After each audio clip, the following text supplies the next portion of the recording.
शांतिगंज एक ऐसा गांव जिसका नाम सुनते ही लगता हो इस गांव में बहुत शांति हो। इस गांव के चारों ओर हरियाली और लोग प्यार से रहते थे, लेकिन यह खुशी दिन में ही रहती थी। रात होते ही उस गांव की सड़कों पर सन्नाटा छा जाता।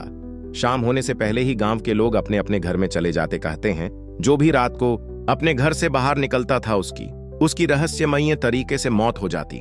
पास ही के गांव में रहता था राइस्टार। एक दिन राइस्टार की मां की तबीयत खराब हो जाती है, मगर इलाज कराने के उसके पास पैसे नहीं होते।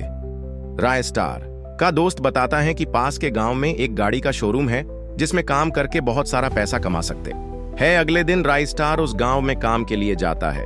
वहां पर उसे मिलता है श्याम, एक डरा हुआ मजदूर। श्याम राइस्टार को गांव की कहानी बताता है और कहता है शाम होने से पहले अपने घर चल जाए। राइस्टार श्याम की बातें सुनकर डर जाता है, मगर उसकी मजबूरी थी काम करना। शोरूम के सारे मजदूर अपना काम खत्म करके घर चले जाते हैं। श्याम राइस्टार को उसके गांव छोड़ देता है। ऐसा कई दिनों तक चलता है और एक दिन राइस्टार को काम करते करते रात हो गई और जैसे ही काम खत्म करके वह शोरूम से बाहर निकलता है, वो देखता है कि एक नकाबपोश आदमी हवा में उड़ता हुआ आता है और गांव वालों का दरवाजा खटकाता है और उन्हें मार देता है। उसकी नजर राइस्टार पर पड़ती है, वह उस पर हमला करता है।